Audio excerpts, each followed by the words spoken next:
or the other countries and in Tibet, everywhere is Khenchen Rinpoche due to his kindness. So many, monks, nuns, monasteries learn the GONGCHIK and study and practice, or is due to Khenchen's kindness. So I just share you like all the teachings, many is especially Jigten Sumgun teachings is receiving from Khenchen is more powerful, more blessing. He has a very strong connection to the Jigten Sumgun. So we have this opportunity to receive teaching from him. Is we get blessing, and from Khenchen it's really benefit these teachings. So take the opportunity to receive teaching from that's very important for us. And thank you everyone who joined today this Khenchen Rinpoche's teaching. And also I'm going to do the opening prayer and the mandala offering. Opening prayer is I'm going to share in the screen. Same, just usually, we do every Saturday, Sunday.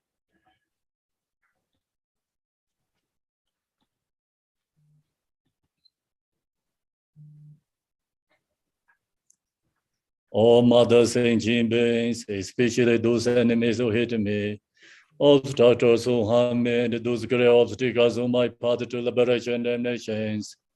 May they experience happiness, be separate from suffering and safely.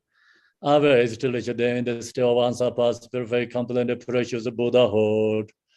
All mothers and beings, especially those enemies who hate me, obstacles who harm me, and those great obstacles on my path to liberation and nations. May they experience happiness, be separate from suffering and safely. Always to reach the end, still unsurpassed, perfect, complete, and precious Buddhahood.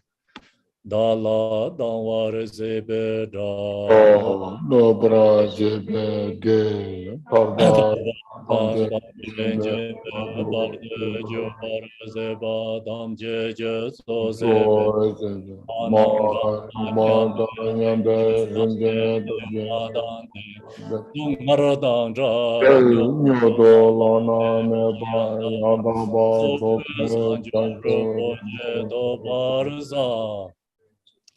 Thus, until I achieve enlightenment, I perform virtuous deeds with the body, speech, and the mind.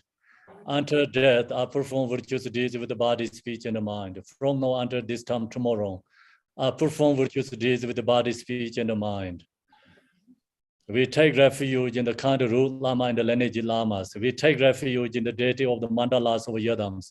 We take refuge in the exalted Buddhas. We take refuge in the excellent order of the Sanghas.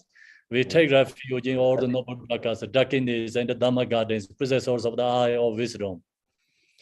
Until I attain the heart of enlightenment, I take refuge in all the Buddhas. I take refuge in the Dharma and likewise in the example of Bodhisattvas. As the previous Buddhas invested in enlightenment and the progress on the Bodhisattva's path, are true for the benefit of all sentient beings giving birth to Bodhicitta, and apply myself to complete stage of the path. In the Buddha, the Dharma, and the Sangha most excellent. I take refuge until enlightenment reach. By the merit of generosity and other good deeds, may I attain Buddhahood for the sake of all sentient beings.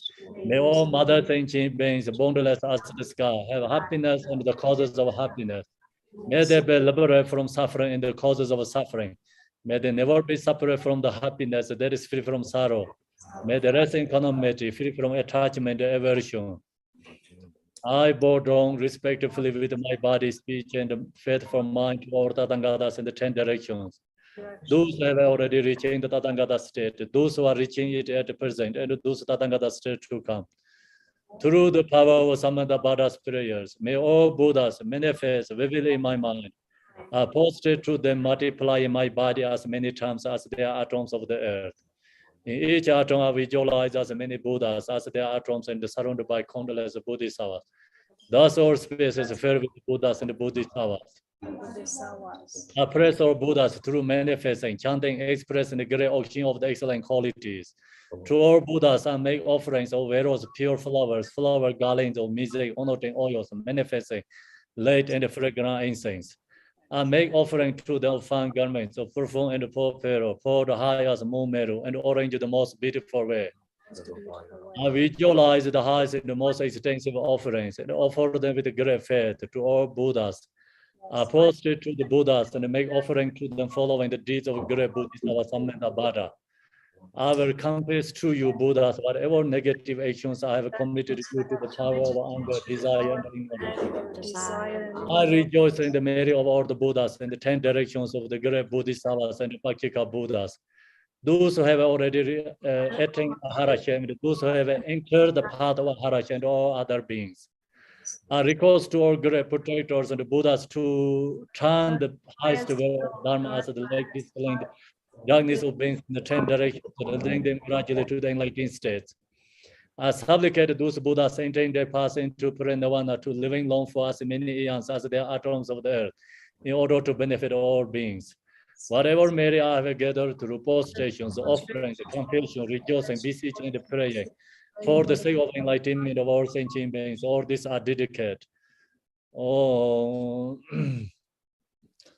Om Ben Sarasatu Samaya Manu Balaya Bana Sado de no Bai de Jan de Do me Ba Sudo Kaya me Bava Subu Kaya me Bava Anu Rado me Bava Sarva Zede me Praya Sarva Dharma Sudha me Jina Guru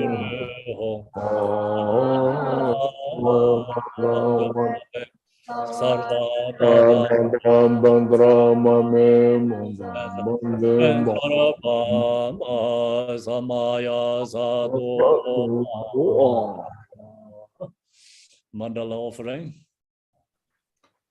Oh, the ground is thinking with the scented water and the strewn with the flowers.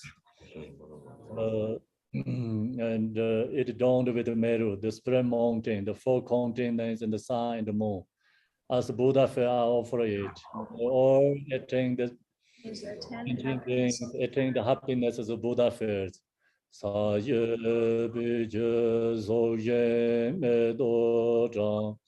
Re ra lin ye nye de jin ban de. San je shen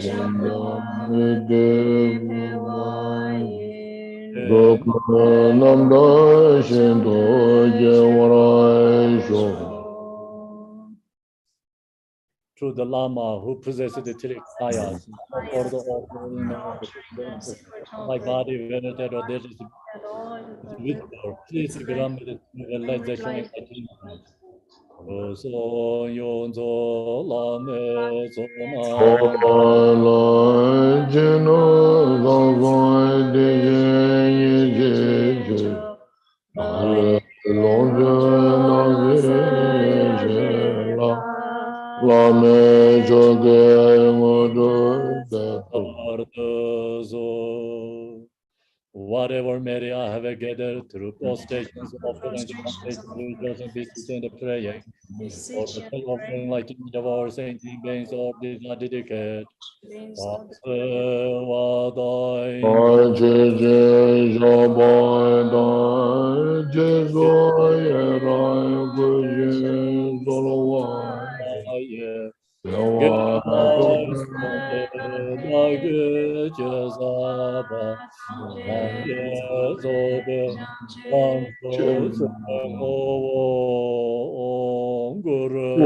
Rana Mandala Bunda Mega Samoda Sabana Samaya Our equal refuge, ornament of the world. Your fame provides the 3,000 words. You are the victor Varjatara. With our hope, avoid the feet of Father and Jesus from you. Continue nothing with no one but you. Compassion, the one grant your blessing. This darkness that surrounds my heart. Please bless me so that I can understand the nature of mind. Please bless me so that I can realize.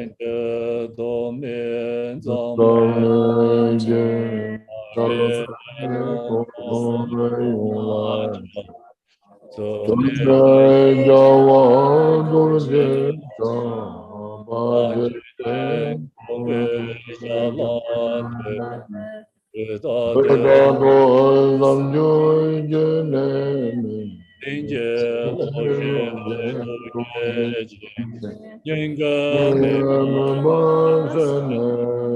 tempted are the So now we go to hear Manjushri prayer, long prayers to Manjushri. His wisdom is brilliant like the sun, free of clouds of two worlds, perceive the various steps of knowledge in the true nature. For this reason, he holds the wisdom text at his heart. He has a compassion for all beings who are suffering from the darkness and ignorance, the president of samsara as a father for only son. Like a thunderclaps, he wakens those who are sleeping in ignorance and losing the charm of karma. Through the 60 branch of Haramana's speech, he wears the wisdom silver to cast sadness of suffering and to dispel darkness of confusion. To this our form, he is pure from beginningless time, fully accomplished in the 10 levels and perfect in the body of all knowledge. I supplicate you, Manjushri, adorned by the 112 Son of Buddha, to dispel darkness of my ignorance. You who are the perfect, youthful body, whose flame of wisdom blesses, and dispel darkness of worldly ignorance, are posted before you in the press Manjushri. Yona Galen Changwa.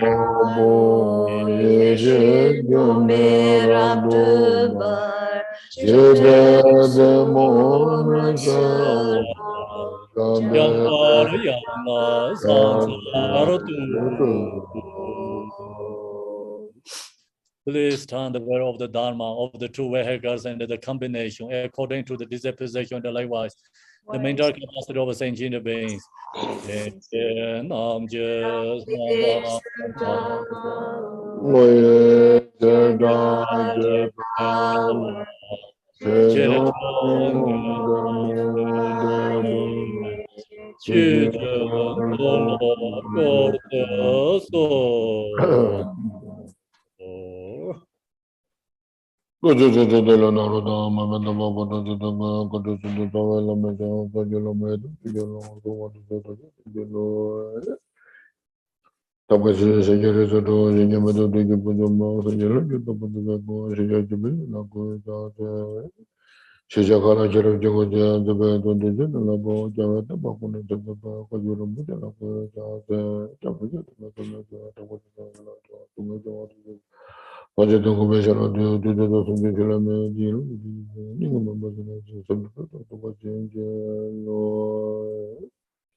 So, okay. Oh, okay. Okay, thank you, everybody. As we said, all these opening prayers, those opening prayers, as you say, contains the complete, profound, and vast meaning of the Buddha's teaching. So if you say those prayers with the consciously with the contemplation, and you can see the precious nature of all that Buddha taught. So these opening prayers are the collection of all the essence of the Buddha's teaching for our daily life, our practice, to remind what happened. This doesn't stay.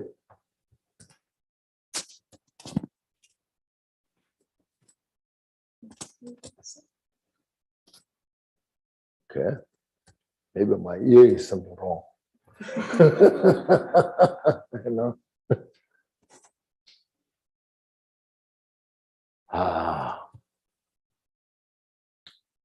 As here, Kimasamdu Rinpoche introduced about this, our teaching.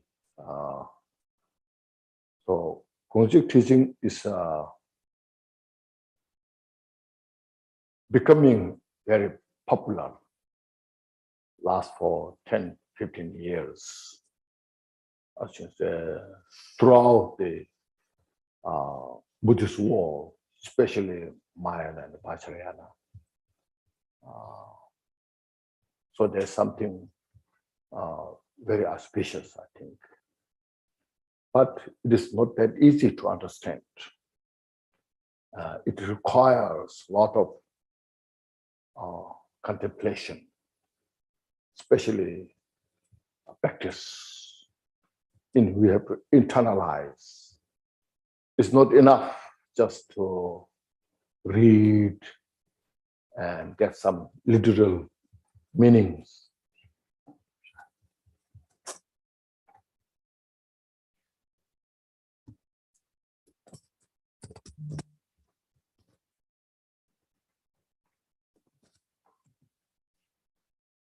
Okay, better? Yes, good. So, first of all, you see, before I speak, just general, why Buddha taught the Dharma teachings is very important. Usually, not only just here, any places I go, I say these things. You know. First of all, you see, every sentient beings in the world, the 6 realms, the hell realm, hungry gods, animals, human beings, demigods, and the god realms, all those individuals, from the smallest insect to the most powerful person in the world. One thing you see, and those, if I say, those who are, they believe religion or not religion. They know or don't know. Whether they're interested or not interested. Whether they believe past life or not past life or next life. Those who are rich or poor. The one thing is everybody desire for peace and happiness. See, everybody said this, but we don't penetrate the depth of that. See, no. That is not something culturally influenced or belief system. See.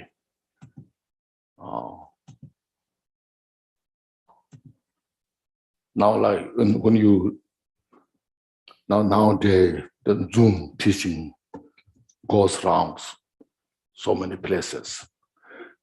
In that same section, you see, we meet people from all over the world, from the United States, from the European countries, Asian countries, you know, who speaks many different languages, who have so many different backgrounds, belief systems, as I mentioned, you know. But one thing is the desire for peace and happiness. You see, first we have to contemplate on that carefully. Very important meaning, point, you see. Having said that, with this kind of feeling, everybody keeps busy. Why they want to keep busy? In a different project, with the different objects, with a different way of life, business, politics, science, technologies, or some don't want to work, want to stay. Some want to keep busy. Everyone, the depth of in the innate of the mind is they just want peace and happiness. Physically, mentally, And nobody wants suffering physically, mentally. See, that's inborn. Who doesn't know anything, simply just want peace and happiness. But that person maybe doesn't know what's the cause of peace and happiness. No. That person doesn't know what's the cause of suffering. See, this is the first very important point that we have to know. Why? Somebody should say, I don't believe anything. I don't need peace and happiness. Won't say that. I don't believe anything, but I want peace and happiness. No, I don't believe anything, but I want to get out of this problem. So that's the reality nature. See, this is the basis why we need to study, practice, why we need to investigate. Why? No. Like say politician, the politics, they have a rule how to play the policies. But that's not enough. That's not enough. They have to investigate how to do better in the policy, politics, in the politics or business. All the business people, they come together, they discuss how we should do better business. They investigate further what mistake we made, what we can do better. Likewise, science, all the scientists, they just keep investigating, scrutinizing all things. How we have to invent new idea, new things.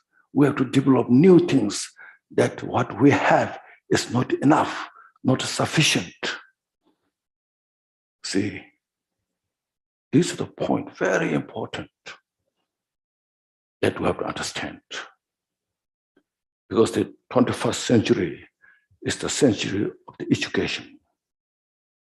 You see, you built so many universities everywhere. Education is the foundation for the development.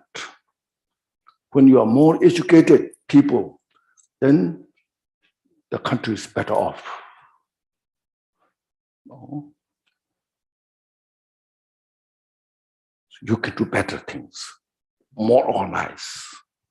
No. If you make the weapons, they make the weapons better, more powerful through the education. No. So you can destroy the enemy. So if you destroy the enemy, you feel better. You see?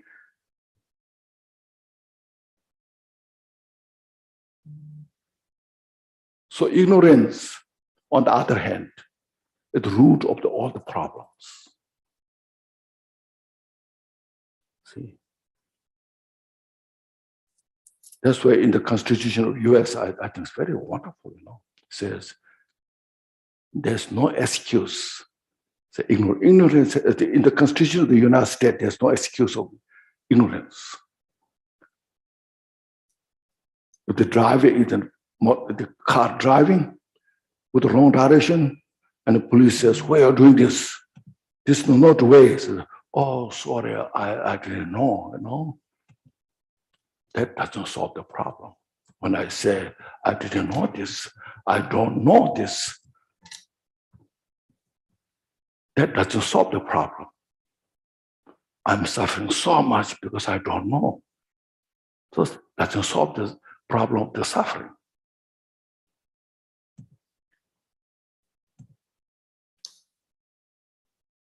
Now this all lies what? Lies on what? We have to see. Right now in the world, all the happiness is the product of the outside material.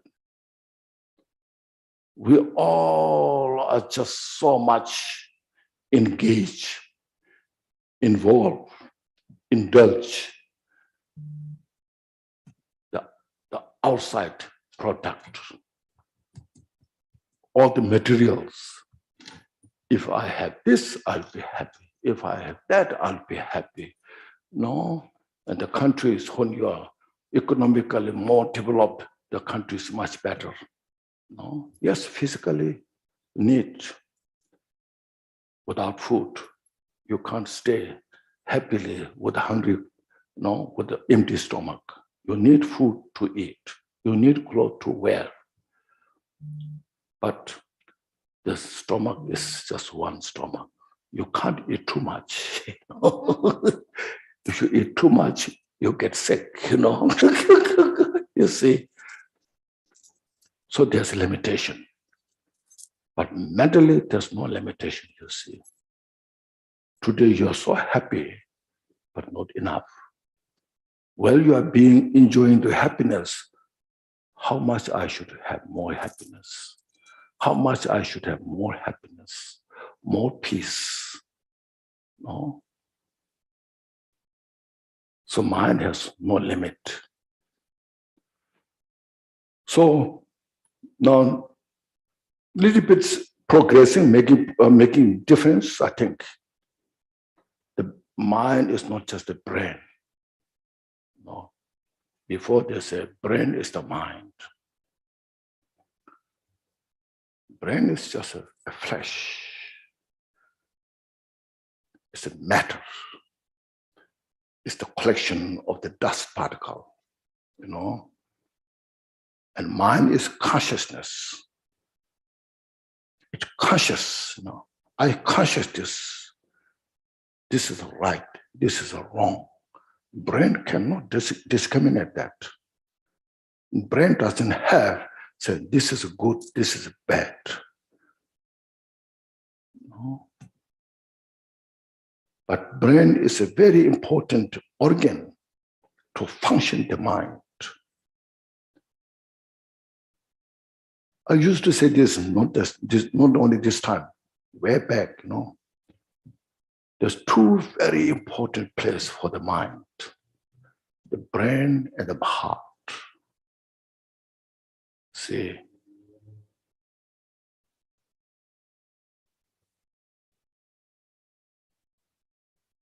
we should understand that.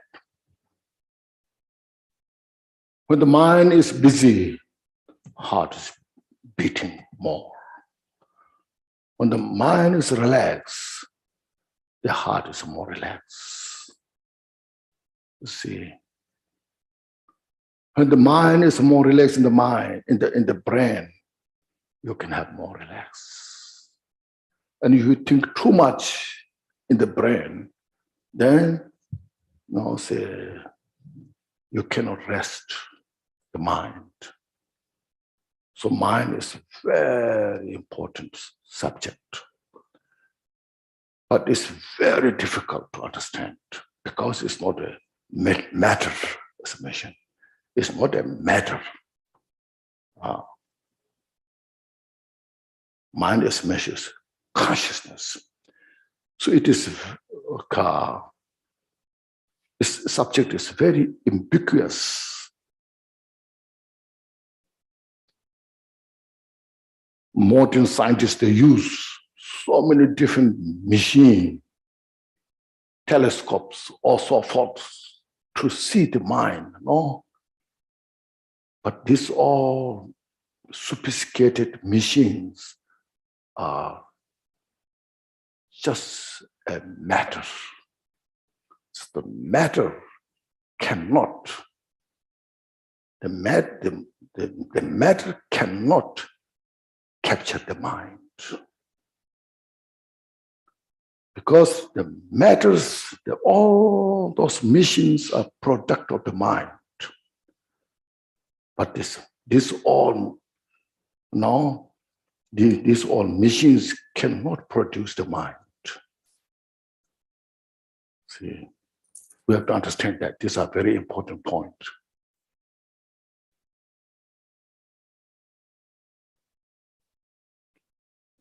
So sometimes with a compassion in the brain, this part is compassion, this part is kindness, to say, you know. But that's why the mind functions in those places.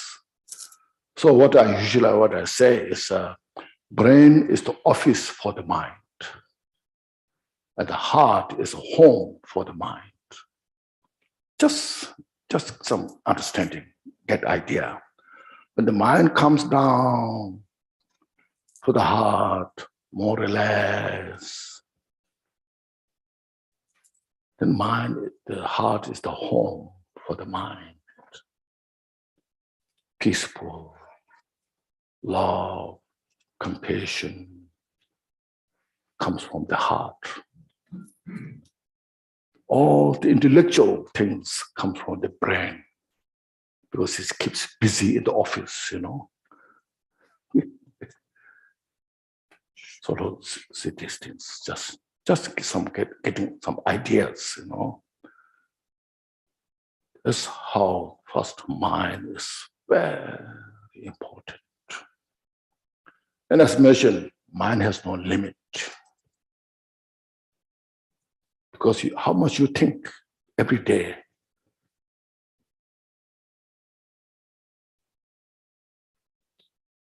If you have a mala, count up your thoughts. Every day, maybe millions that you're thinking, you know. So thinking day and night.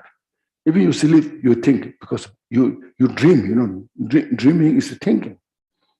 Thoughts, you know. So it's a day and night thinking, you know. Because you see heart is beating every second, every moment. That means mind is keeping busy. So look at these things first. First, this is very important to study Buddha's teaching, especially Vajrayana, Mahayana, Bodhicitta, you know, and emptiness. These all are now say it's the business of the mind. The matter has no compassion, you see.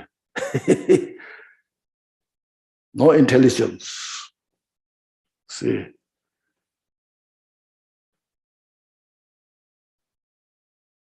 So that from this point of view, the mind is such, we should understand that. So because of that, the mind is so profound, so vast. So it requires a lot of training. If you read one sentence, Buddhist, it has so many layers of understanding. No? It's not just one. It's not just like a piece of rock. No? When you look at the rock, what you know about it, there's nothing more to know. But on the Buddha's teachings, like the GONGCHIK root text, are so profound. There are many people I know now. There are teachings about the Gongchik, say this. I really appreciate that, rejoice that. Go ahead. If you are making mistake, doesn't matter. Go ahead. The complete perfection teachings we can give only by Buddha and all those great teachers. Like we're just touching the surface of Gongchik.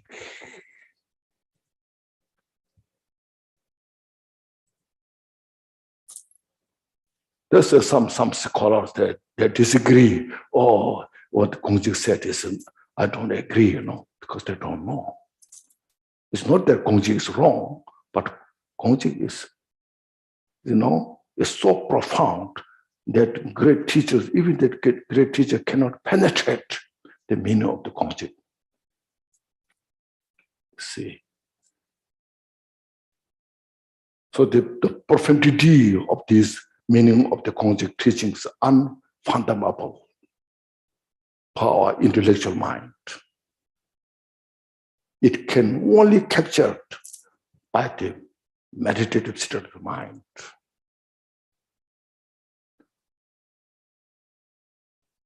So these first please, as I mentioned,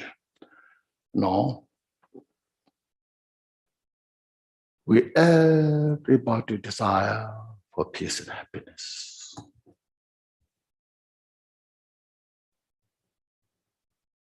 And nobody desires suffering. Even a ruthless person,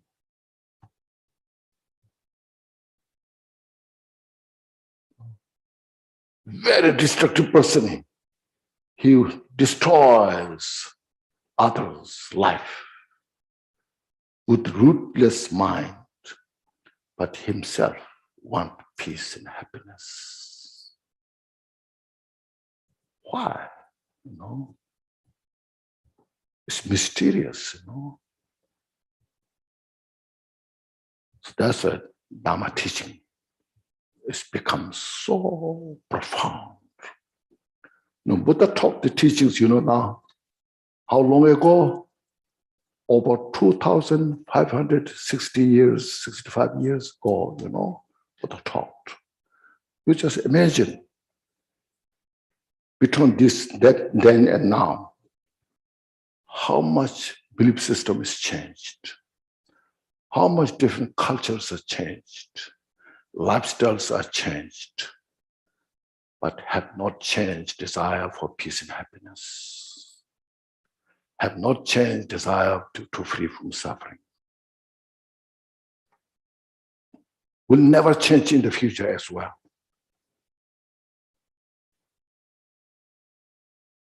The fire is hot at the time of Buddha, still hot. The ice was cold at the time of Buddha or before, still the ice is cold. The air is light at that time, now. Like this, the four elements, the nature of the four elements have never changed.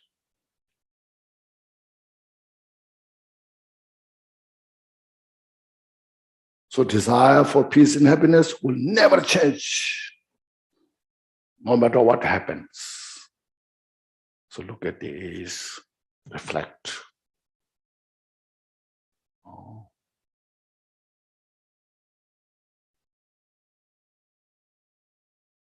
So historically, Buddha, that time when Buddha was born, we don't call him a Buddha. He was called a prince in a kingdom. Siddhartha, his name. We just treat as like a regular person. Sometimes we say Buddha was born from the heaven, like these things. But he was born as a prince in the northern India. But his father was a very powerful man, a very good ruler. So he has only one son, that Prince Siddhartha. So he want to give him all the best opportunity, send him to school. He got the best education, bringing all the great teachers, ask them to teach him all the knowledge. And he got all the education. That time all the different religions, bringing all the different teachers, ask him to, the spiritual masters, ask them to teach him. And he taught, he got all those. And he grown up in such a luxurious life. But at some time, he was very conscious. He was not just indulge his life in the palace, but he was going out, looking to the people, young children in his age. He was very conscious. One time his cousin Devadatta, they have the bow, arrow. One day a duck was flying, a bird flying. Devadatta shoot the bird, and the bird fell down on the ground. And then Siddhartha just ran into the bird, took up the arrow and healed. So he was very conscious. This should not be done this way. And then Devadatta ran after Siddhartha. Leave the bird there, because I brought down, it's mine. And Siddhartha said, no, it's not yours, it's mine. And Devadatta said, why? Because I saved the life. You wanted to kill the bird, so it's not yours, it's mine. So he was conscious that who desire for peace, happiness, who desire the life, like that. Sometimes he's go to the farmer, the farmland, and how farmers are working hard in the hot weather, in the summer,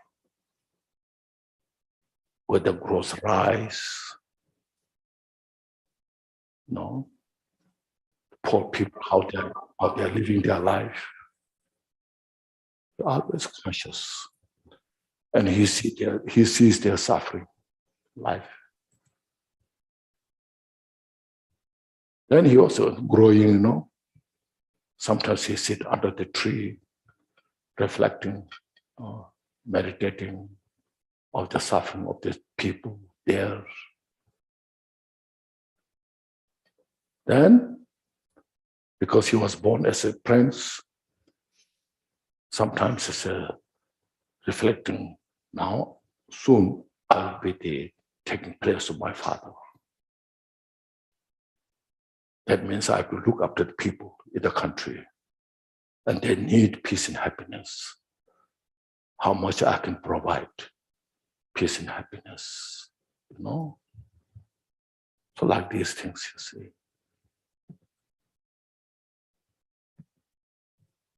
So then he reflects on the mind as well. The mind is very complicated, very complex.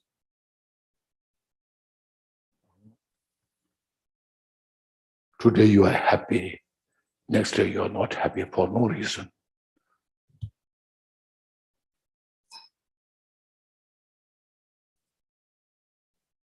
Today you are so happy, you enjoy your life, next day you want to suicidal. Why?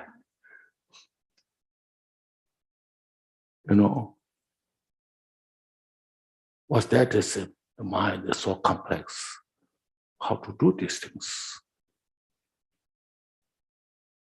So because of this, he contemplates more and more, understands more about the people suffering, how much he can take care, Then, as you see, his life story. He saw the old man, sick man, dead person, So I think it's just to abbreviate it, it's just said that, but he sees this just before as well. The people in the farmer, when he walks around in the farm, people, there's an old man walking, so with a bent shoulder, or this, cannot see clearly. So so how I can help to these people as a king of the country. Those people are so sick, how I can help those people. And those who are dying, the families are crying, how I can help those people. So like this, you see, he was very conscious of everything. So when he was 29, he left the kingdom, as you know all. That's the prime time to enjoy the life in the kingdom. But he was not attached to himself. He was prepared to help the people, everybody in the world. So because of that, I need more training, more understanding to help other people. What I have now is not enough. So because of the all reason, he left the kingdom. He left the kingdom and say such a ascetic life, no food, no shelter, no clothes even, Because he first he himself wanted to have the experience from the luxurious life, from the luxurious, the kingly life, to the most difficult life, the artistic life, For 6 years, train, meditate. He meditated. His meditation was so powerful. No inner outer conditions can disturb his mind. No. Then he achieved such a state, it's called spacious meditative state. Everything is so precise, clear. He thought maybe he's enlightened. But still then, he got the message, this is not the enlightenment.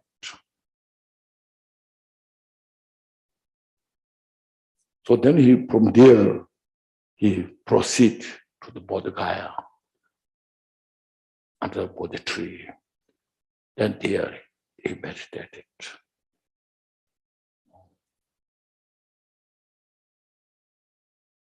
As you know, when you see the pictures, read life story, many demons, obstacles manifested. It's the inner, all the leftover, scar, propensity,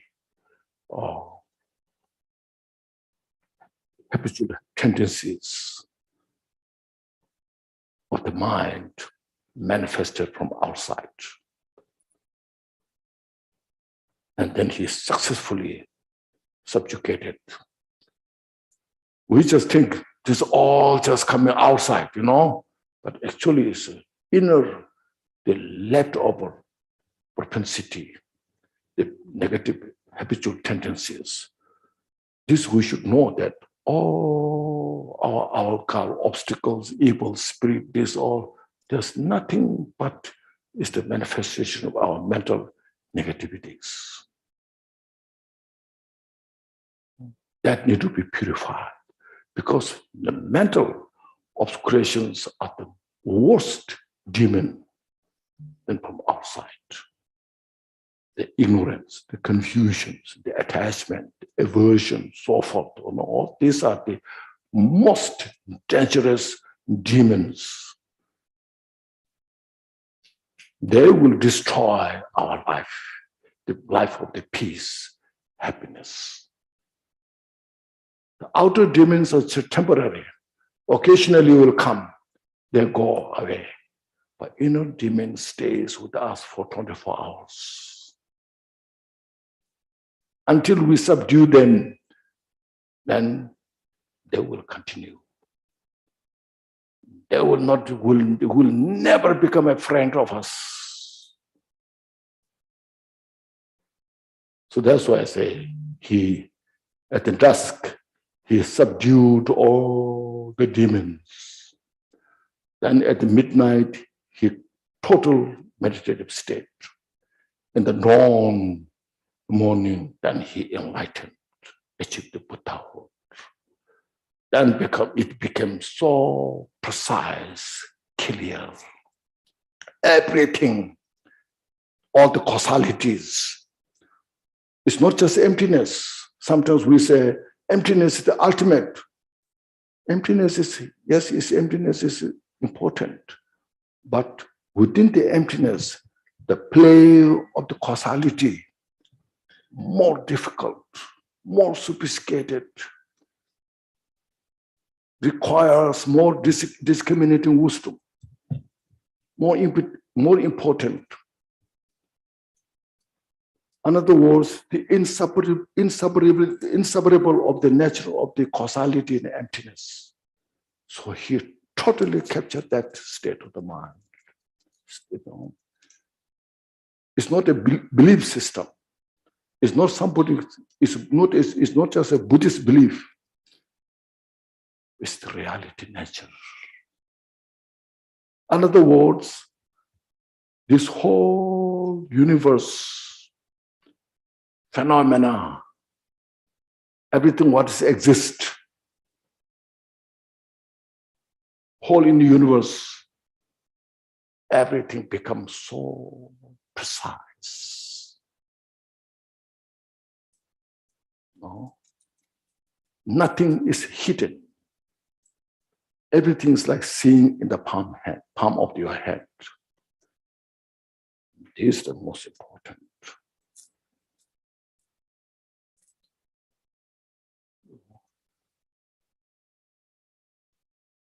So then, Skull Buddha said, now I captured the undefiled ambrosia. You know undefiled ambrosia? Which is so profound. In Tibetan called Sabshin Tuete Yosen Dumache, if you know that. So profound. Total peace, free from all elaboration. It's not just empty, it's luminosity, and it's uncompounded.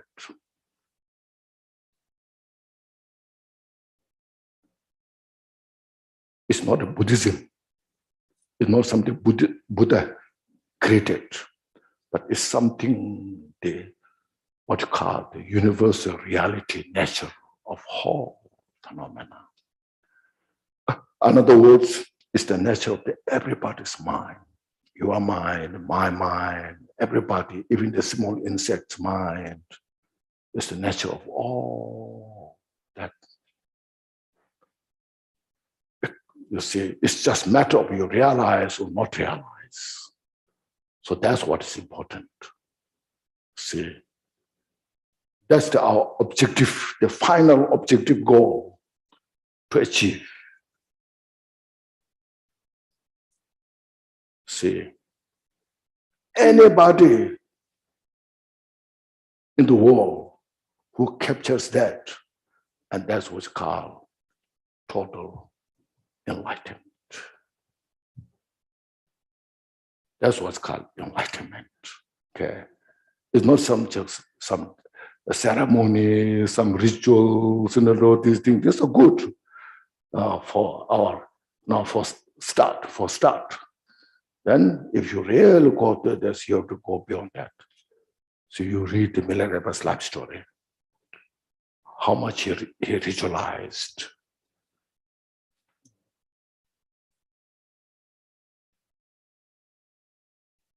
So then from there, then Buddha taught, to capture that goal, the Buddha taught from the beginning. That is the Gongchik, it's about that. Gongchik is not that simple. It's comprehensive. Gongchik is total meaning of the Buddha's teaching. It's not just one section. Like if you study Abhidhamma Kosha, it has its own subject. Abhidhamma Kosha, this is Abhidhamma Kosha. And if you study Madhyamika Avatara, there's one. Root Madhyamika. So there's the individual subjects there. And Vinaya has own subject, Vinaya, But the Gongchik is everything. It's a total. So I'm sorry, you see there's some translations there, as you can see, sometimes there's a single intent. When you say Gongchik, literally, maybe it's okay, single intent. But in English point, I don't know, maybe my English is so limited.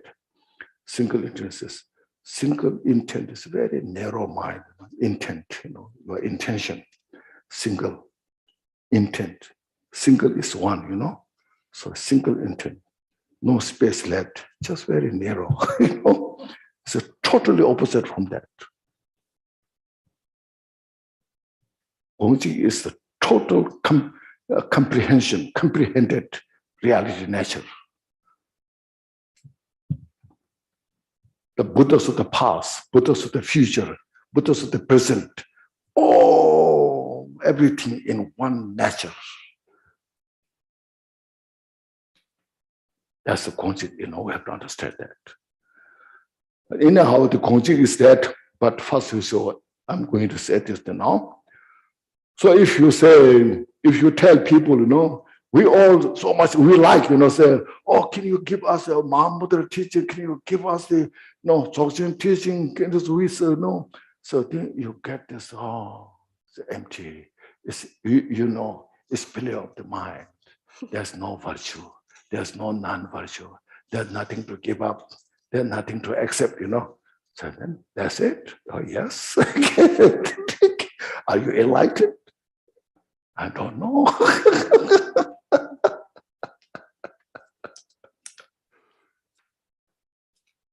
See. First Buddha said, I realized this. I captured this. That's the explanation. The ultimate Buddhahood is that there's no form. Because it's profound. Profundity. There's no form being a profundity. Profundity, the profundity itself, you said, form, mental form, not physical form, Total peace is not a form. See? It's the mind, total peace. Free from all elaboration. This all elaborated. These things are elaboration. Means you expand, So in total, when you captured everything, there's nothing to expand. That's called free from elaboration. It's not making it limited. So now you cannot elaborate from this. It's not that. This free from elaboration means completely maximized. There's no further to go. It's free from elaboration, So the mind is so limited. Limitless mind is maximized. And that itself is called free from elaboration.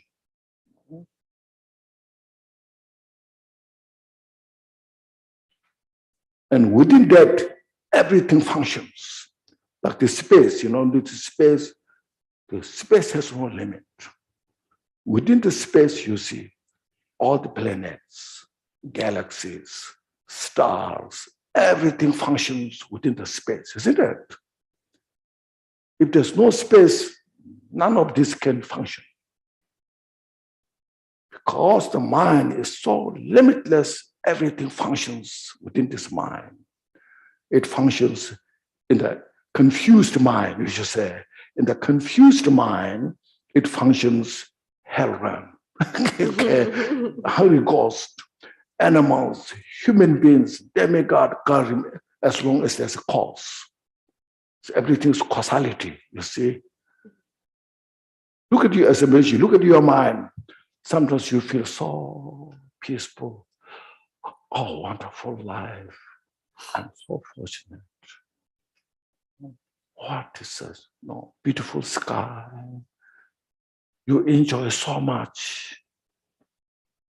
And sometimes you feel so confused, upset, suffering. No. So what's going on with me? How I can survive? There's a lot of fear, all these things. In your own mind, you should see the expression of your mind.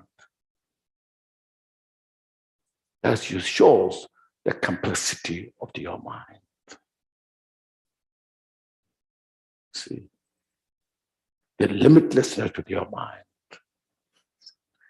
Even with unenlightened mind, how much experience we have in everyday life. But we don't realize that.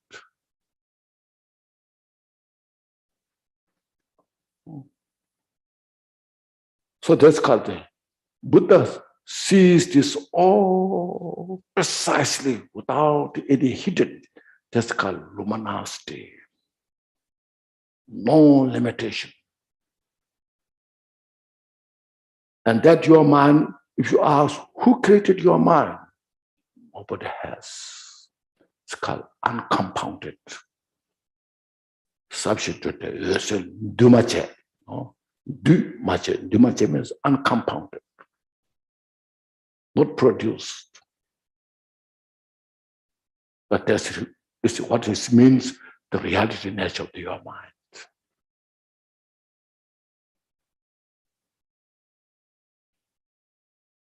Now to achieve that, then you see this teaching, you can see, you have heard of, you have to renounce the samsara, because if we attach to the samsara, we miss to capture that message. You see, that's what's called renunciation about. It's not saying this is all bad, bad, bad, bad.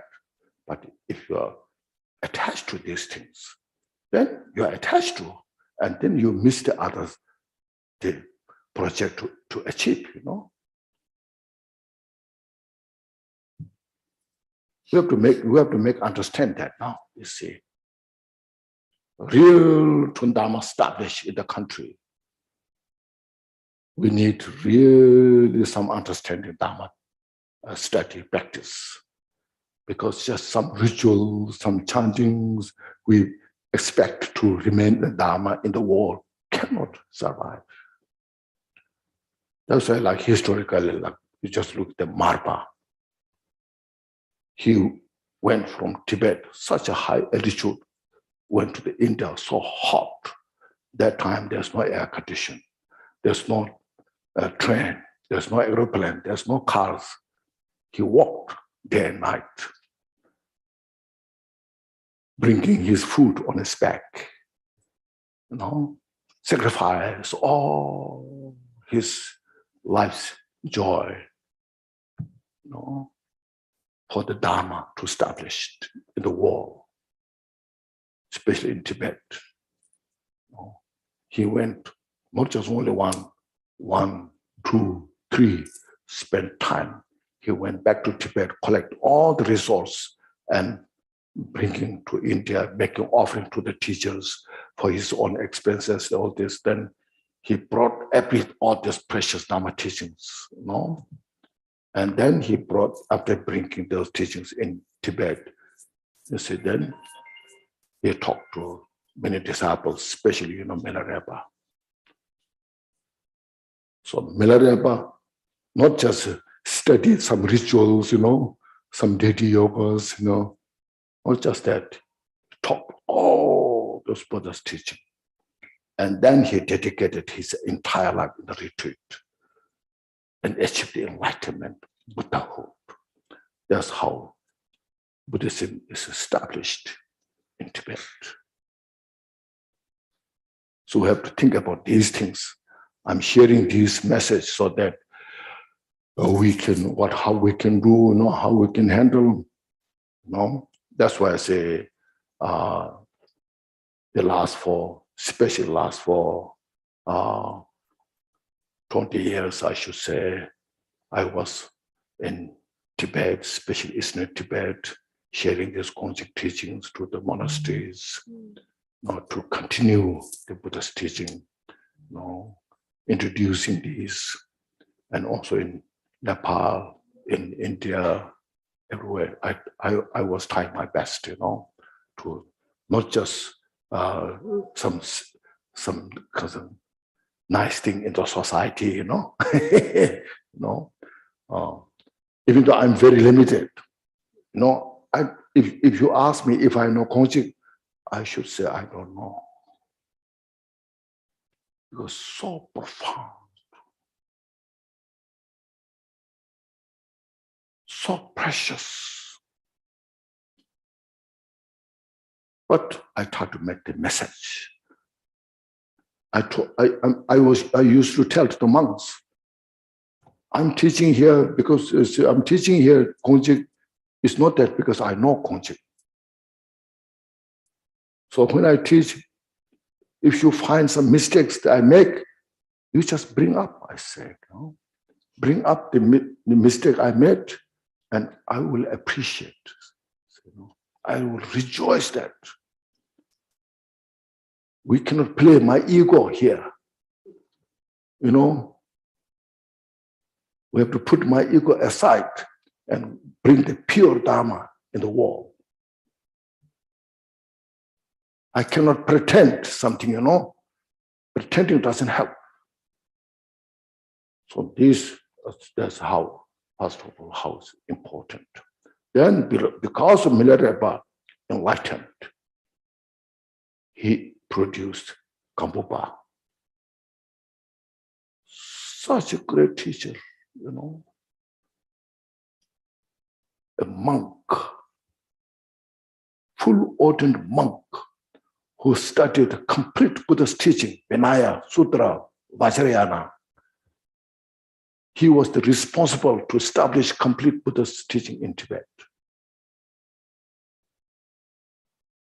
It's not just some partial thing, Milarepa taught accordingly to Kambupa, and Kambupa received all the teachings. So that's why Milarepa has highly praised Kambupa, a Vajrayana practitioner monk, Gelong Dorje Ziba, the holder of the Vajra Bhikkhu.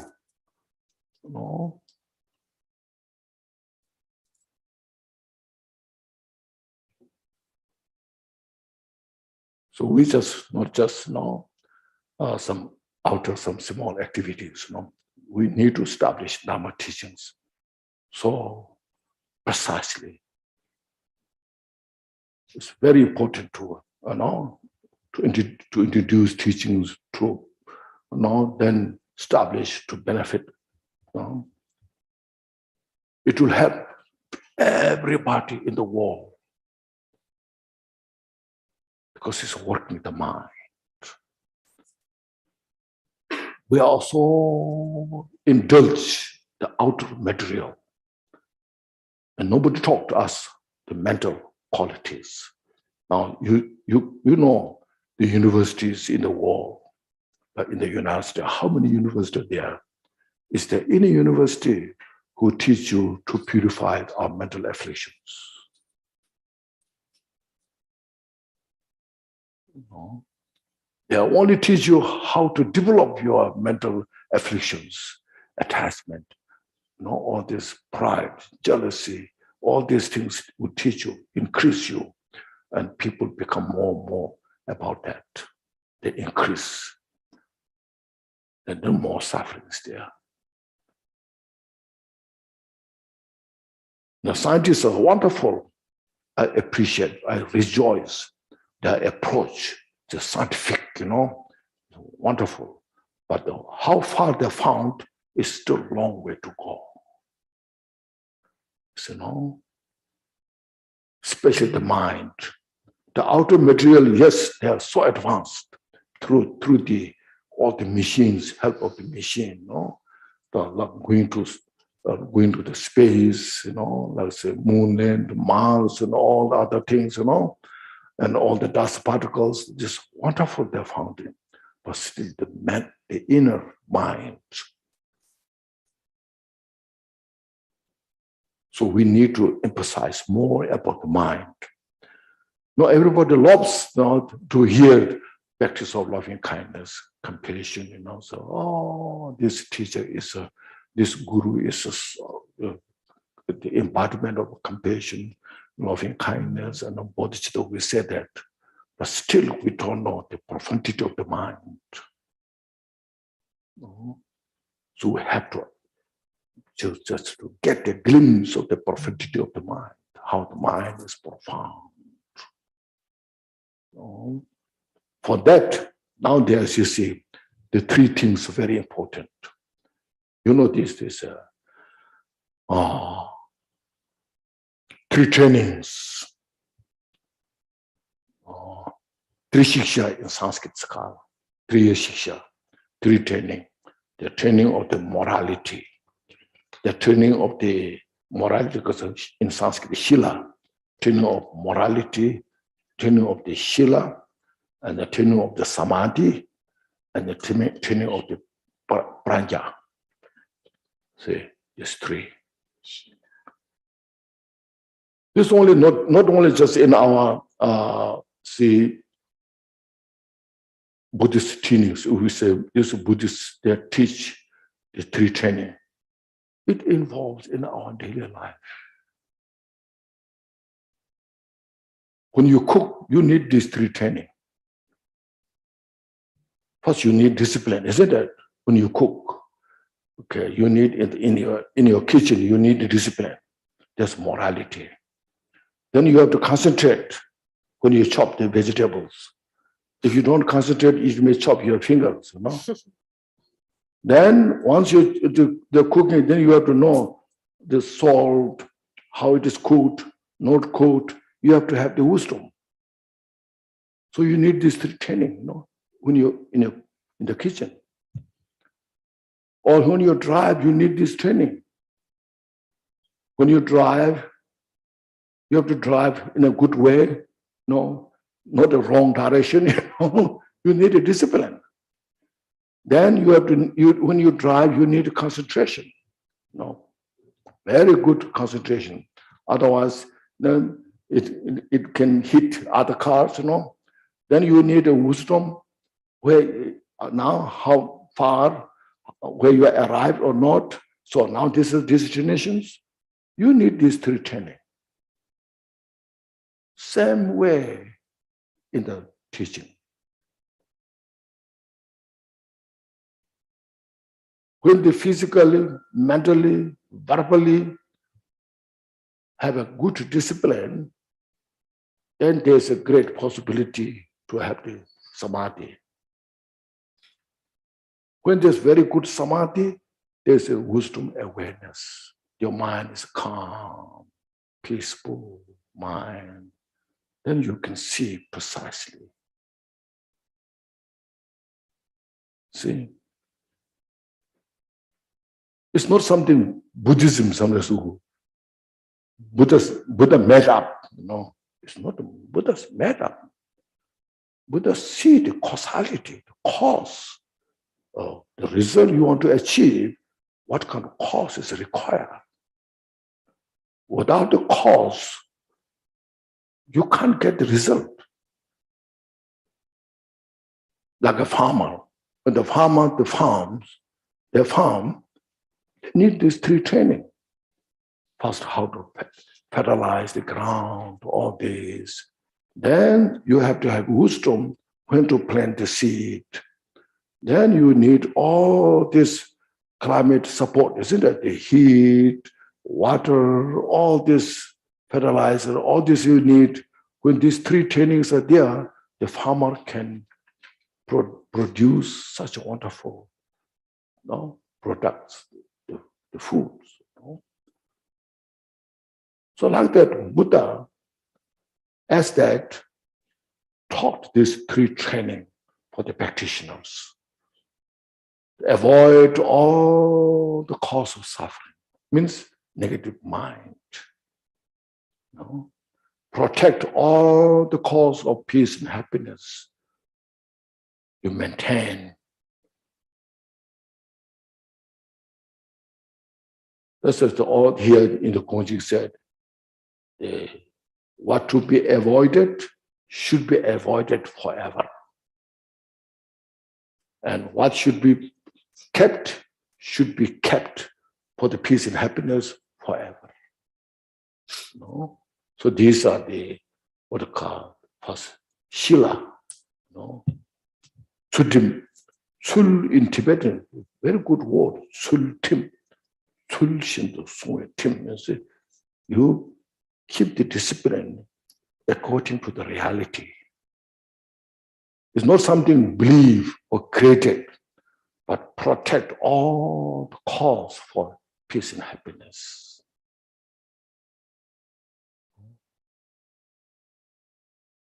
And avoid all the cause of suffering. So that when you handle that properly, that's what we call discipline. So just for beginner, for lay people, the 5 precepts, all this. The 5 precepts is universal. I will talk this more later, but first you just get that. So these 5 precepts are the foundation of all the disciplines. The monks and nuns, no matter how much you take, those 5 are the foundation. All are just branches from that. Then when you have those proper guidance, how to maintain your body, speech, mind, then there's a very wonderful chance for samadhi. Samadhi means keeping your mind calm, peaceful. See, where your mind is. There's a saying, your cushion should be placed in the shrine, and then your body should be on your cushion, and then your mind should be where your body is. Because our body is here, mind is going everywhere, you see, sometimes going to the kitchen, sometimes going to the market, sometimes going there and there, So mind doesn't stay where your body is. So in the teaching said, your body should be where the cushion is, and your mind should be where your body is. And then where the mind is restful. So, Semna is called in Tibetan, mind rested. When the mind is rested well, then there's a great chance to kindle your critical insight. And you see this, things precisely.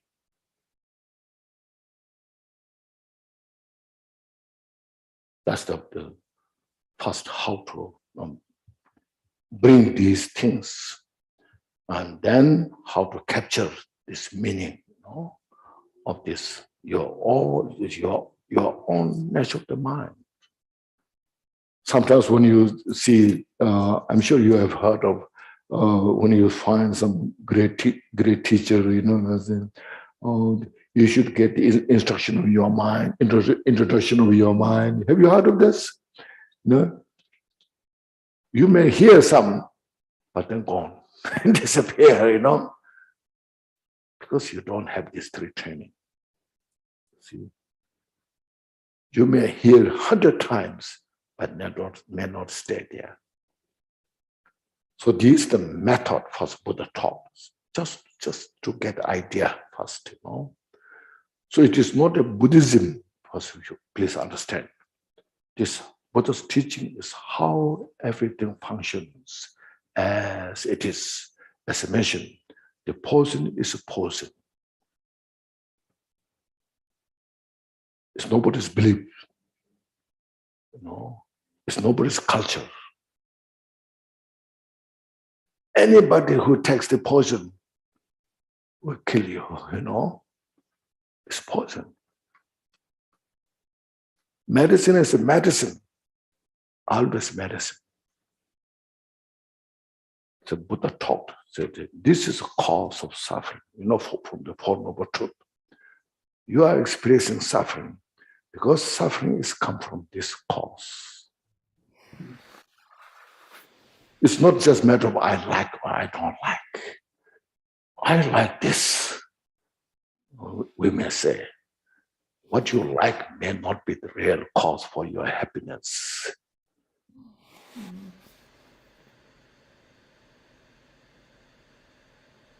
So Buddha taught according to the reality nature, how everything functions. That you're now here, we'll discuss this tomorrow, you know, more. But first today, I want to introduce these things important, you know, because we have tomorrow, then Saturday, Sunday, you know. So then you'll get some basic understanding of Gongchik, you see. Instead of going through text, this was just said, this, reading this, you know, you may get some glimpse, you know, but you don't know what really Gongchik is about. The Gongchik is mentioned the complete, the nature of the teaching of Buddha's teaching, you know, from Vinaya, Bodhisattva, Vajrayana, everything. You know. Just example, you see ocean, you see the ocean, the Pacific Ocean, Atlantic Ocean, Indian Ocean, all the taste of the ocean is what? Oh, salt water, you know. All the ocean, doesn't matter what color you name it, but all the ocean is salty, isn't it? Isn't it? Salty. So water coming from all the directions, you know, from the Mississippi rivers, Ganges River, you know, Sindus River, and you name it, you know, Yellow River, all the water all goes to the ocean. They mix with the ocean. Then they just become with the ocean. No separation. See? Buddha taught so many teachings, you see. All the different types of teaching Buddha taught. There's called 84,000 categories of teaching. You have heard of that. But it's all goes to the same nature. How to avoid the cause of suffering and how to accept, practice the cause for peace and happiness. Once we know this, once you are convinced about this reality nature, and your Dhamma practice, you will do very sincerely. It's not just a belief. Otherwise, we know Buddhists believe what? Buddhists believe karma. Buddhists believe rebirth. Like some other don't believe rebirth, karma. You know, So it's a belief, your karma and the rebirth is something like your belief system. Buddhists believe emptiness. So when Buddha taught rebirth, is a Buddhist belief or not? Whether we know or don't know, rebirth is reality, nature. Today you go to sleep, tomorrow you get up. It's not a belief, isn't it? You come from yesterday, go tomorrow. It is belief or what? The suffering is belief or what? If suffering is belief, don't believe it. See? When you believe in suffering, don't believe about it. But that's not the case. The cause of this suffering. You have to understand that, you see. When you are convinced about these things through your investigation, through your understanding, then you say, oh, actually I was destroying my peace and happiness by myself through the ignorance. So as I mentioned, in the Constitution of the United States, ignorance has no excuse. So Jidosung says in the GONGCHIK here, the ignorance is the most dangerous.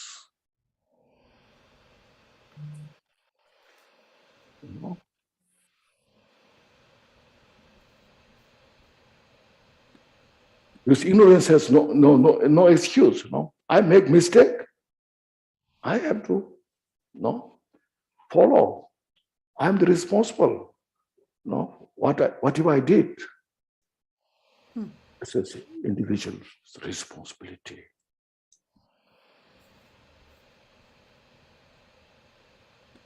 So GONGCHIK will help us to understand the reality nature of the whole universe. And the causality is the constitution of the framework of whole phenomena. Everything is constituted within the causality. The whole outer universe, outer world, is directly or indirectly is our own creation. Yeah. So look at this, contemplate on this, meditate. Then we can really be a sincere Dharma practitioner.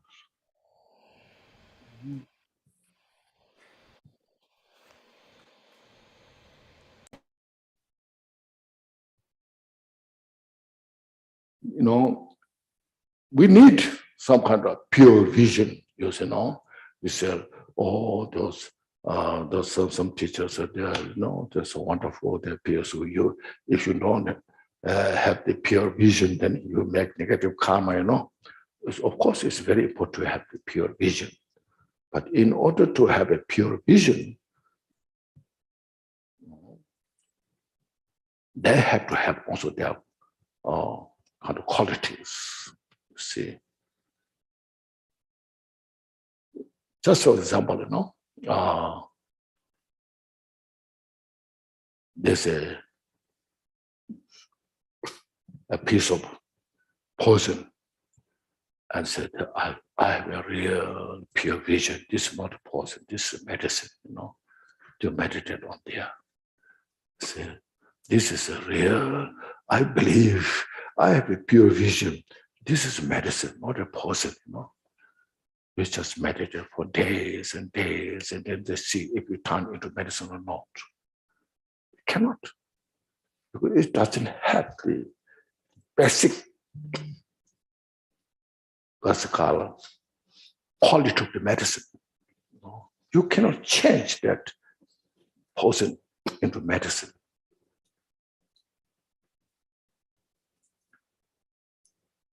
So this is a wisdom is so important to see things how The solid rock cannot become a space in our daily life, you know. Solid rock is solid rock, you know. So first just get some of those understanding. Then, as mentioned, most important is the training of the mind. One need to train the mind, means reduce our mental affliction. That's the most important.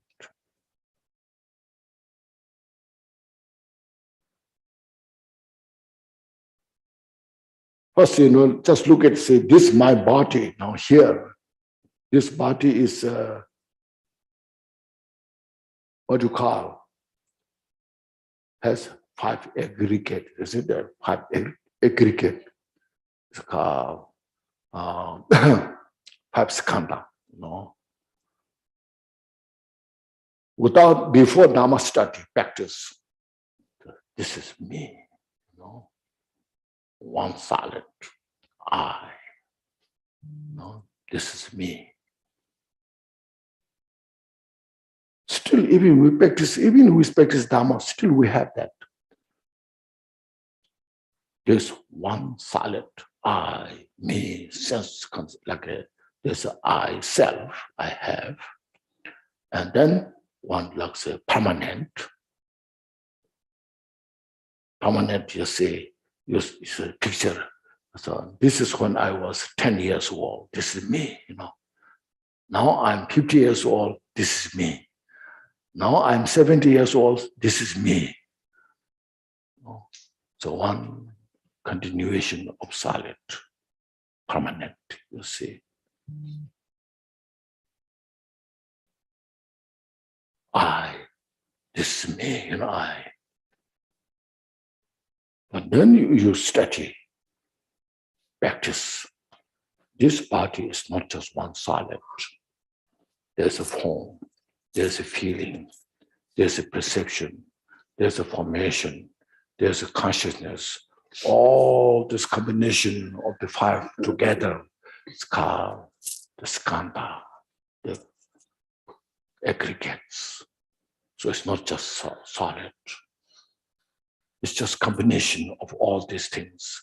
If one is missing, cannot function, this body. Then I say, oh.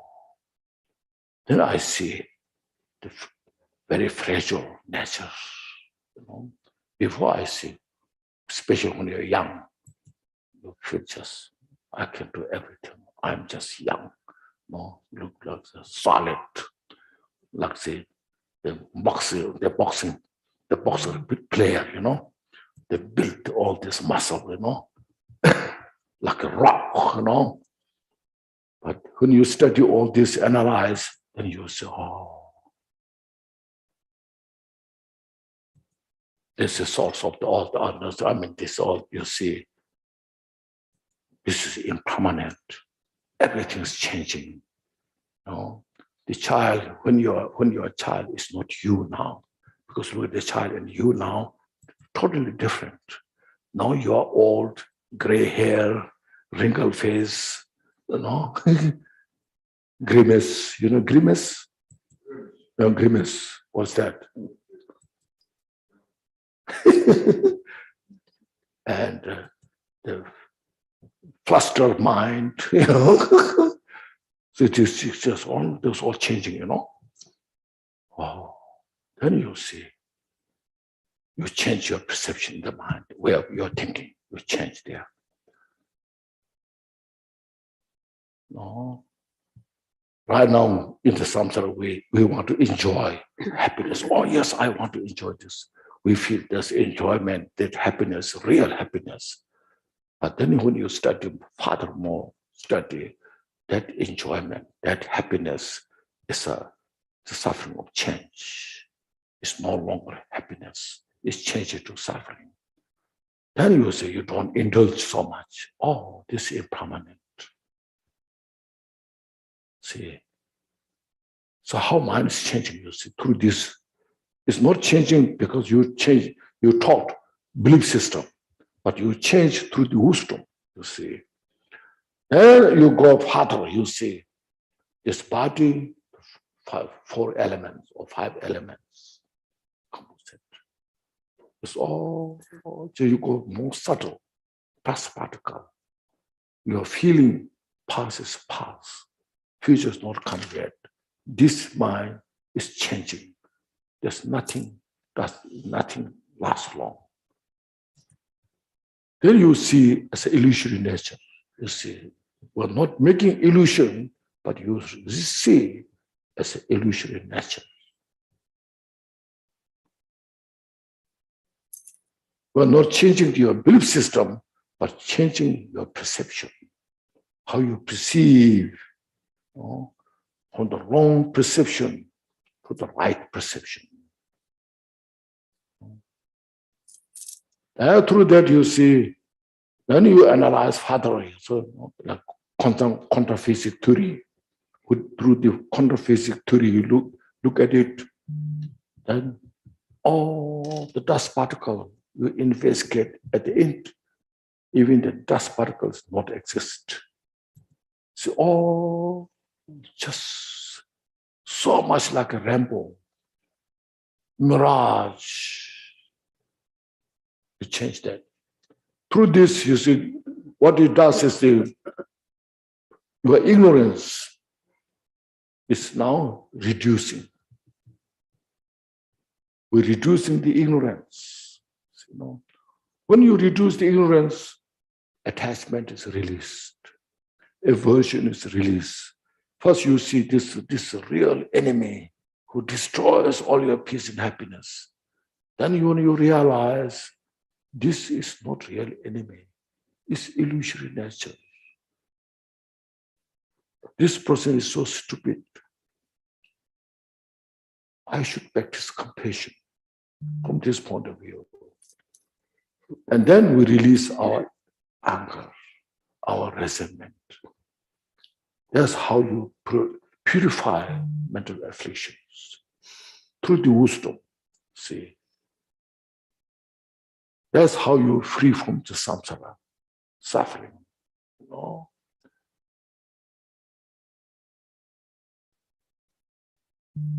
And this is the reality nature. It looks simple. And it's reality nature, yes, it is simple.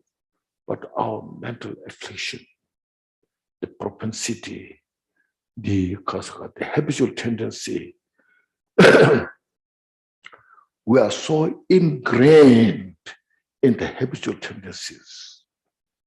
Keep repeating. No? You don't want, but you have sometimes makes no choice. And you make the same mistake and you suffer from that mistake. No? And then you say, oh, I'm so stupid. I know it is not right, but what should I do, you know? That's what comes to mindfulness, you see. So Buddha taught all the skill, mindfulness, awareness, vigilance, see, to reduce these things. It's not easy, but we should do it. Because there's no other choice to free from suffering, okay? This we have to understand. If I don't want suffering, I have no other choice. I have to follow this way.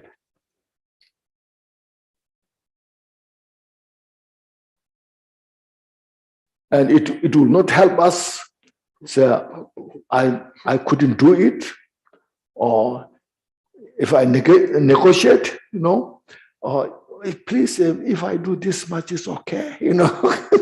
If I practice, there's 100,000 is too much. If I do 10,000 is okay, you know. We try to negotiate, you know. You can negotiate, but look at your mind, whether the negotiation helps or not. If the negotiation helps, you know, then you go for it. But I doubt, you know. 100,000, 200,000, 10,000 maybe need to do to purify. No? I have to do it.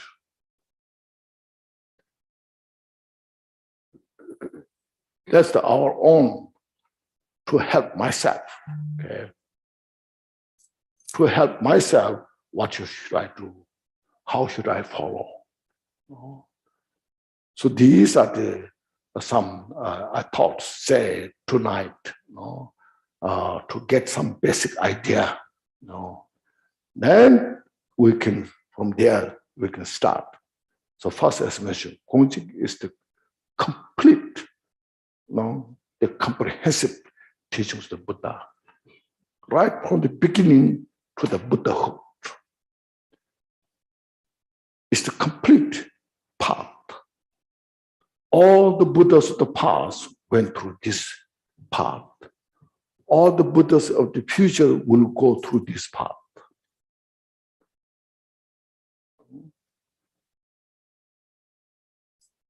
And then you see the Gongchik, okay, that's what Gongchik is about. No, it's not just some, I'm sure you have received teachings from other teachers. This Vajra statement says this, he explains this, no? But each Vajra statement has the complete meaning of all the Gongchik teaching. It's explained from different angles, but it can bring into one complete nature.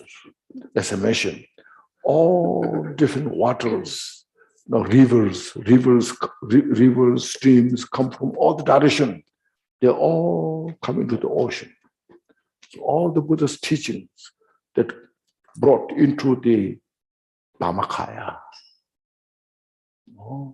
The Dharmakaya is the complete nature of the Buddha's teaching. So then when you study Gongchik, okay, understand. Now, so non-virtue is non-virtue. It cannot become, like in Vinaya, this non-virtue. In Vajrayana, it can be virtue. Cannot. Ignorance is ignorance. In Vinaya, in Mayana, in Vajrayana. Okay. Ignorance cannot be wisdom in the Vajrayana when is non-virtue in the Vinaya. Okay. Same as our attachment. Same as also this aversion. All the mental afflictions are mental afflictions. All those Buddha taught how to purify, especially when you come to the Mayana, Vajrayana, more precise.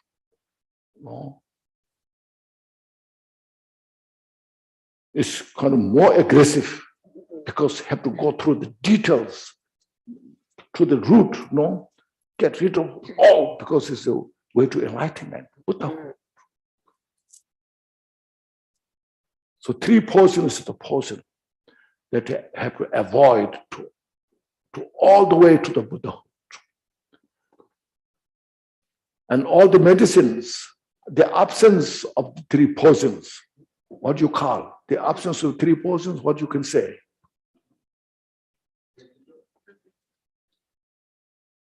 Huh? Antidote. No. The absence, I'm saying. To have any wisdom in the absence of 3 portions in the inner world.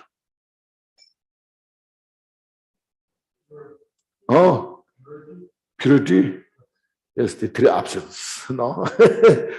So the 3 absence of the portion, 3 portion. She said the absence of the 3 portion is enlightenment. Okay. That's enlightenment. You should understand. How I know if I'm enlightened? Look at if you have none of those portions, you're enlightened.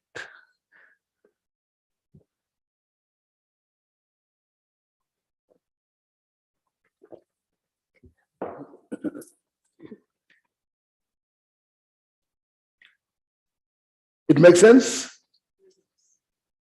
You have any questions? Or from here to we have about 15, 20 minutes. Yes. Yeah. Rinpoche. The question here. Rinpoche asked if anyone have questions, you Oh, can raise yeah. your hands and we can call on you.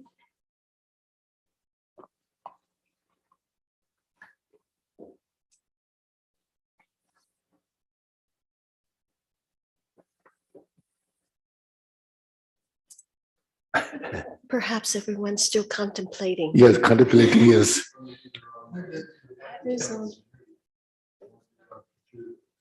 Oh, it is? Yes, go ahead.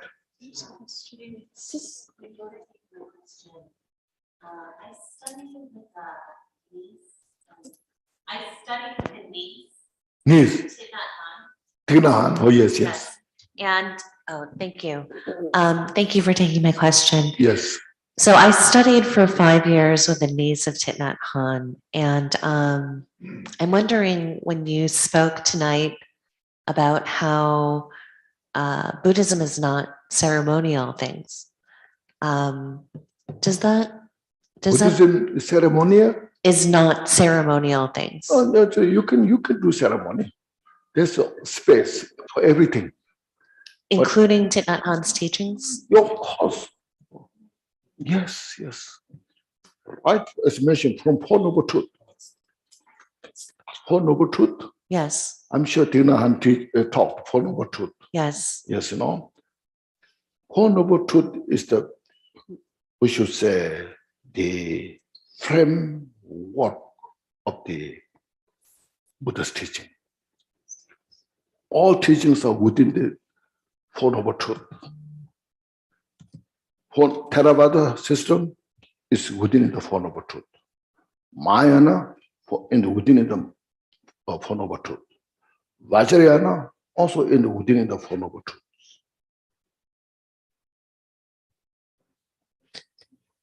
So the Four Noble Truths are the basis for the GONGCHIK. Yeah, GONGCHIK GONGCHIK is, teachings. yes, Four Noble is the basis of the GONGCHIK is the basis of, as mentioned, GONGCHIK is comprehensive, you know. All the Buddha's teachings are within in the GONGCHIK. So, of course, the Four Noble Truth. Actually, as mentioned, all Buddha's teachings, no, first, it's just to get understanding. Okay? You should understand the Four Noble Truth, you know. Understanding the suffering, and to avoid the cause of suffering, and then to achieve the cessation of suffering, and the path to achieve the cessation means nirvana, you know. So, see, in Vinaya, that is about, you know, we meditate. Why you meditate? Avoiding, first you understand why you want to meditate. You renounce this suffering. You don't like the samsara. You see the suffering. So that's why you want to meditate. Because you understood the suffering. So to free from the suffering, you are meditating. That means you are following, you are trying to avoiding the cause of suffering. You see. So that way, your target is to achieve the nirvana. To achieve the nirvana, you meditate the path. See. So that is in Mahayana, Thich Nhat Hanh teachings saying that, you know. He teach you, you should aware, meditate, you know, while you are eating, while you're cooking, you know. His teachings are so simple, but very profound. I really admire his teachings. So relevant, makes it so simple, but very profound. You know? Why you do this? Mindfulness. His main teaching is mindfulness. So why you want to be mindful? Not indulge all the negative thoughts. You know? Purify your negative thoughts. So then you see, Through this way, you purify all the cause of suffering,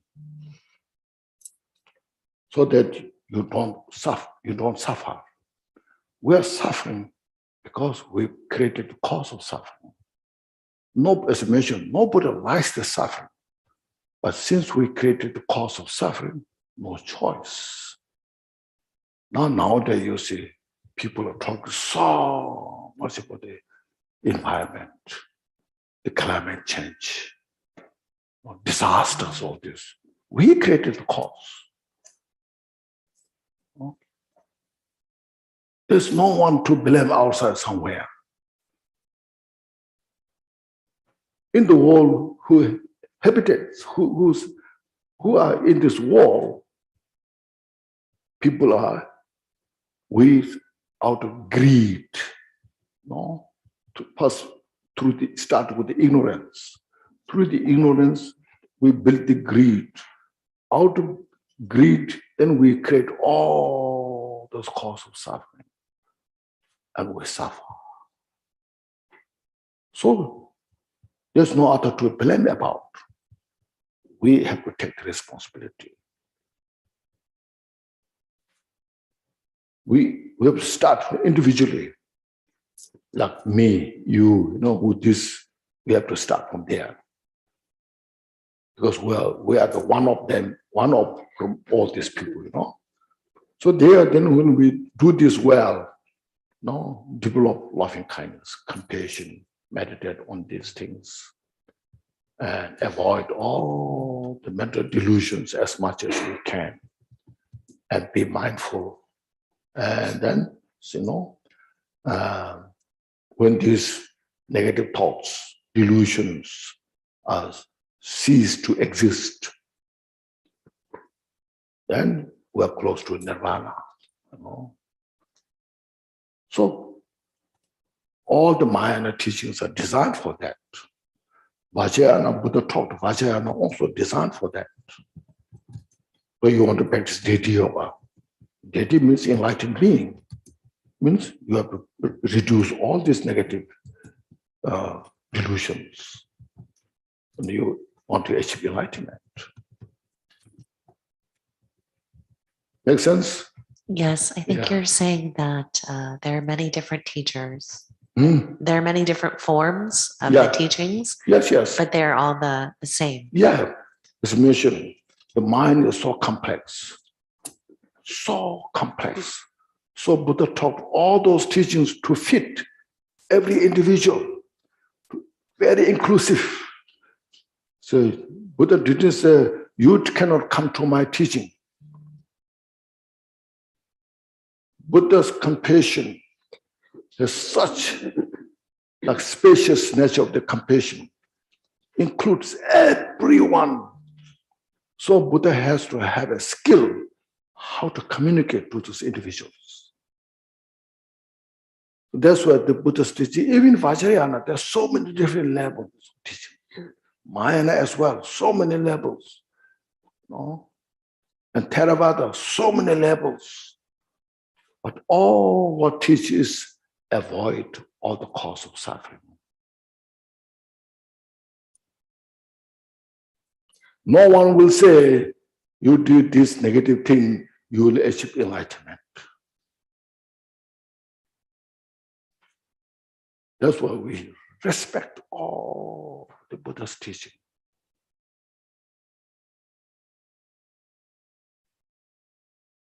Okay. Thank you. I'm very grateful for your coming here. Yeah, you know, that's what GONGCHIK is, you know. Not easy to understand. Yes, who? Lucy? Yeah, so Rinpoche, I think when you talked about the samadhi training, you mentioned, when you talked about the samadhi training, right? You said the mind is rest. Samadhi. Right. Yeah, when you talk about the yes. 3 trainings, right? Yes, yes. The second training is the samadhi Actually, it's all mind and training. You know? you said we rest our mind. And I think I heard you said also, and then our mind becomes restful, and then we Yes. kill the klishas, right? I think you mentioned that. You used the Sanskrit word. Klesha. Right? Klesha, yeah. Right, you said that. What I said was Shila. First Shila. Yeah. Then Samadhi. Then Prajna. Yeah, Prajna. Yes. These three will help you to reduce our klesha. Yeah, I think so. Yeah, because I also listened to the Chinese translation, Yes. and I think, we missed that in the Chinese translation. I just Okay. want to point that out. Okay. And then another thing is, I think I didn't quite catch when you talk about the ignorance is no excuse, right? We are always responsible for our actions. Yes. And then you mentioned like all things direct or indirect. And I think I missed that word, like all our creation. Do you mean everything, all our mind's creation? Yes. Okay. Yeah. Yeah. That's my question. Your whole life is created by your mind. Yes. Thank you. Thank you, Rinpoche. Yeah. Very grateful for your teaching. Thank you. Does anyone else have any questions from the Zoom room?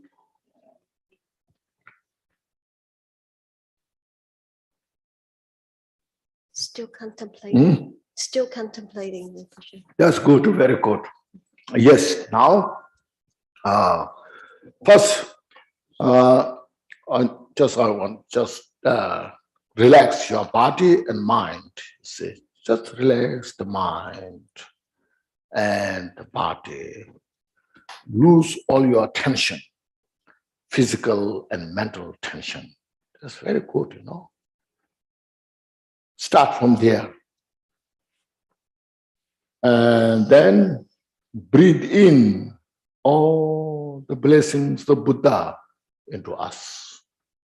And that blessing permeates your body and mind.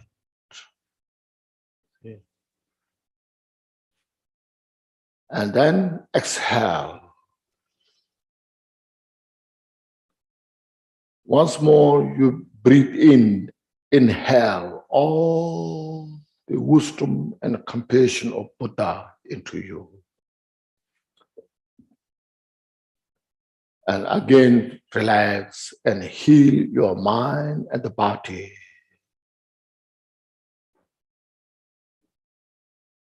All the different types of negativities that you have in your mind, all are purified and healed.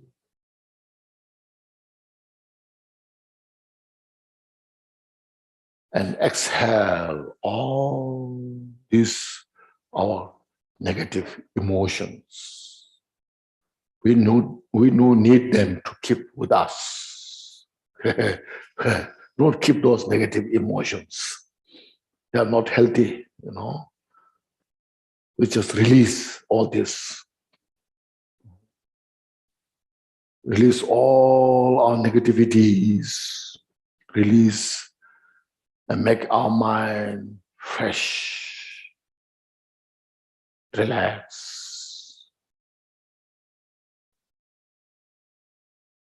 And then once more, please inhale all the Buddha's, this bodhicitta of the Buddha, or wisdom, compassion, as mentioned.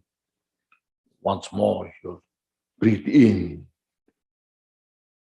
and purify the subtle obscurations of the body and the mind.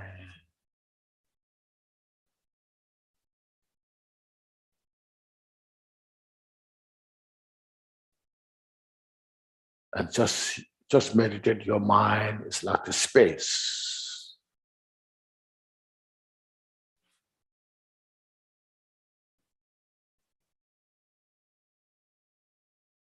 You see, then generally, you know, our mind is trapped in the cocoon. Cocoon with our inner ego. And confined, you know what does mean confined? Do you know confined? Yes. What's that? Trapped. Oh, trapped, yeah. Our mind is trapped in the confined, very small space. So now you meditate, your mind is unconfined. Like this, like a vast space.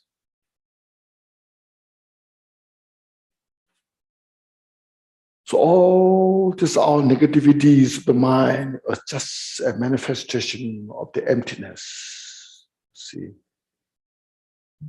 they manifest from emptiness and they dissolve into emptiness. But we don't realize that we are trapped in the confine. And then we fluster, you know, fluster? You see, we fluster our mind. And then we suffer helplessly. So let that purify and meditate, relax in the unflustered mind. You see, noble mind.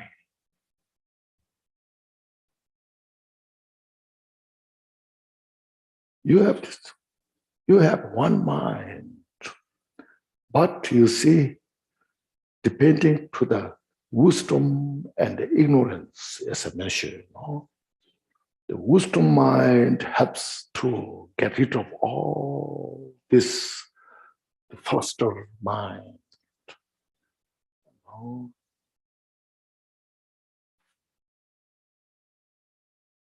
And then the wisdom mind helps us to achieve the unflustered mind.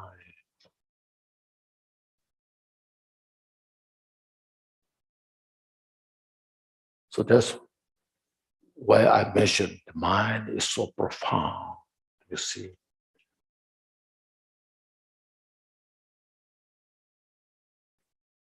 Your mind can be the cause of all the suffering throw you in the hell realm. Or your mind can help you to free from all the suffering and achieve the enlightenment. It's your mind.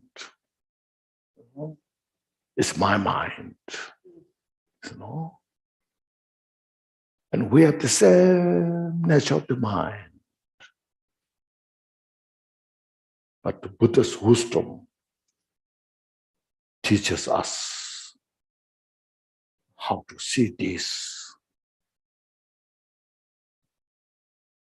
And that's the GONGCHIK, you see. Such a profound, you know, vast.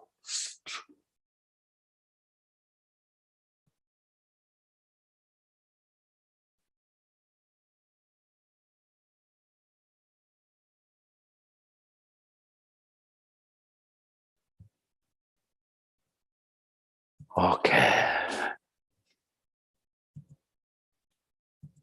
So thank you everybody. So we stop here. And if there's some dedication prayers to be said, please Yes. do that. Amanda, please share the screen for dedication. I don't know if he's here or not. Yes, the last dedication Page prayer. 156. No, we don't need to say so much. Just one. I don't know if it's here or not. It's not here. Not here. Not here. Show me. Oh yeah, this is good. Yes, this is. Yes. No need to say others. Yeah, just say this.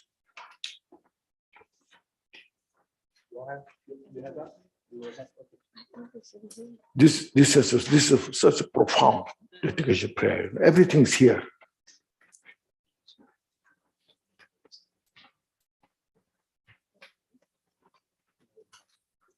Then Rinpoche, you're gonna. I start? Yes. Okay. Please. So first again, you say, please relax your body and mind and appreciate the teachings that we received. If you got some benefit, and you know, And so that's how Buddha's teaching is so precious. I'm so fortunate to have this opportunity, and I look forward next for a few days, and then for the rest of my life.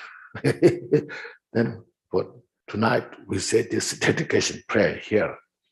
Everybody has this? Yes. Oh.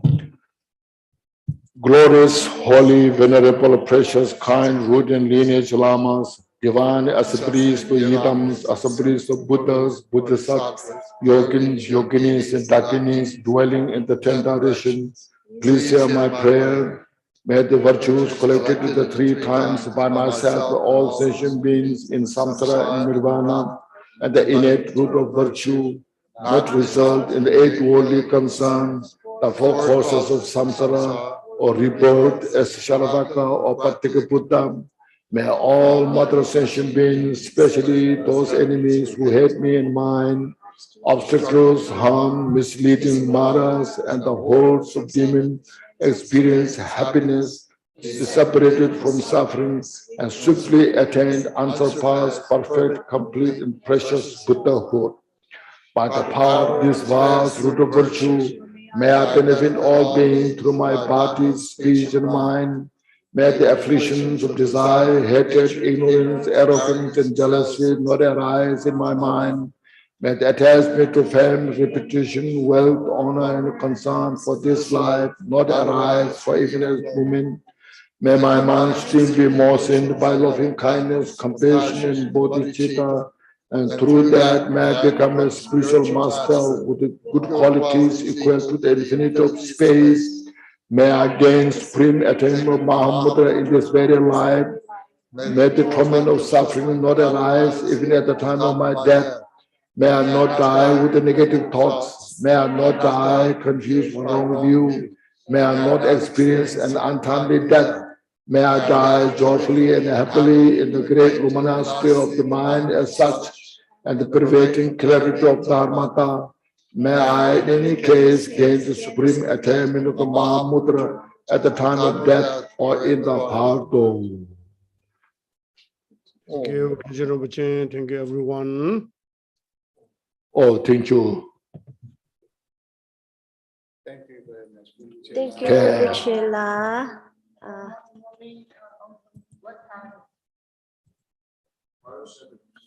Thank you Rinpoche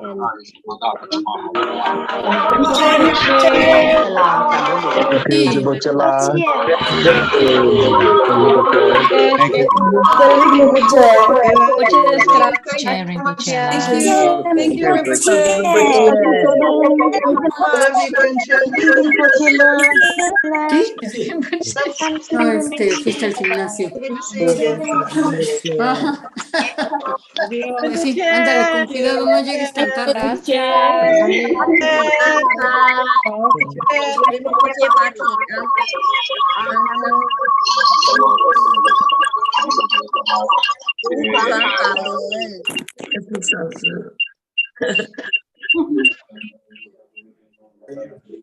everyone wants Thank you, Rinpoche. Long life, Rinpoche. Rinpoche, 长久住世，弘法利生。Rinpoche, 长久之世，长生法人，沙西德勒。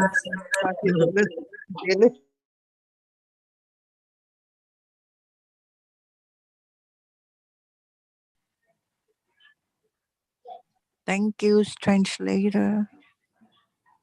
Thank you, organizer. Thank you, Rinpoche. I wish to be with you for all my life till enlightenment. It's me, Emma. I want to be with you for forever.